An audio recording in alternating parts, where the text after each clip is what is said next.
নমস্কার বন্ধুরা, আজকে আমি তোমাদের জন্য মামুজ মাশরুম মশলা তৈরি করে নিয়ে আসলাম। দেখো বন্ধুরা, প্রথমে আমি পেঁয়াজ, আদা, রসুন, লঙ্কা কেটে নিচ্ছি। এটা আমি মশলা করব। এখন মাশরুমগুলোকে ভালো করে ধুয়ে নিচ্ছি। তোমরা কিন্তু বারে বারে জল পাল্টে পাল্টে মাশরুমগুলোকে ভালো করে ধুয়ে নেবে, অনেক নোংরা থাকে। আর তারপরে মাশরুমগুলোকে লম্বা লম্বা করে পাতলা পাতলা করে কেটে নিচ্ছি।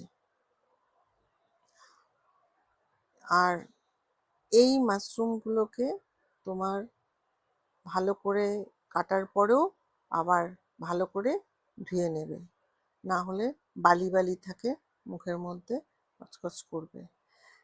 তারপরে কড়াইতে তেল দিয়ে পেঁয়াজগুলো ছেড়ে দিলাম, সাথে একটা লঙ্কাও দিলাম চেরা, দিয়ে খুন্তি দিয়ে ভালো করে নাড়াচ্ছি, যাতে পোড়া না লাগে কিন্তু ভাজাটা ভালো হয়।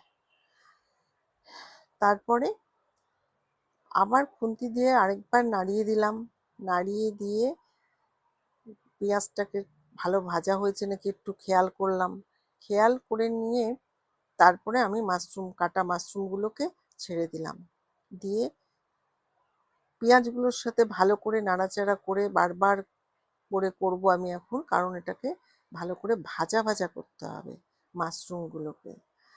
আর তারপরে ততক্ষণে আমি পেঁয়াজ, আদা, রসুন, লঙ্কাগুলোকে মিক্সিতে পিষে নিলাম। পিষে নিয়ে আমি ওই মশলাগুলোকে মাশরুমের সাথে মিশিয়ে দিলাম, দিয়ে আবার তোমার খুন্তি দিয়ে ভালো করে নাড়াতে থাকলাম। ভালো করে নাড়াতে থাকতে হবে। তারপরে নুন, হলুদ আর চিনিটা বেশি দেবে না, অল্পই দেবে, দিয়ে খুন্তি দিয়ে ভালো করে মিশিয়ে দেবে। আর আমার মনে হলো একটু ঝালটা কম হবে, তার জন্য আরেকটু শুকনো লঙ্কার গুঁড়ো দিলাম, দিয়ে ভালো করে মিশিয়ে দিলাম। খুন্তি দিয়ে ভালো করে চেপে চেপে চেপে চেপে মিশিয়ে দিলাম। দেখবে অনেক জল বেরোচ্ছে, অনেক জল বেরোচ্ছে। দেওয়ার পরে আমি একটা টমেটো কাটাকে ওর মধ্যে দিয়ে দিলাম, দিয়ে খুন্তি দিয়ে ভালো করে নাড়াচাড়া করে দিচ্ছি। আর একটু শুকনো লঙ্কার গুঁড়ো দিলাম, মনে হচ্ছে একটু ঝালটা কম হবে। তারপরে থালা দিয়ে ঢেকে দিলাম। তোমরা সবাই মাশরুম খেতে ভালোবাসো? আমাদের বাড়ির সবাই মাশরুম খেতে ভালোবাসে। আমি এরকম করে মাশরুম করলে ওরা সবাই বলে যে, বাড়ির লোকেরা সবাই বলে যে ভালো ভালো হয়েছে, খেতে ভালো লাগছে। আমি বারবার ঢাকনাটা খুলবো আর খুন্তিটা দিয়ে বারবার নাড়িয়ে দেব, কারণ নিচটা যাতে না ধরে যায়।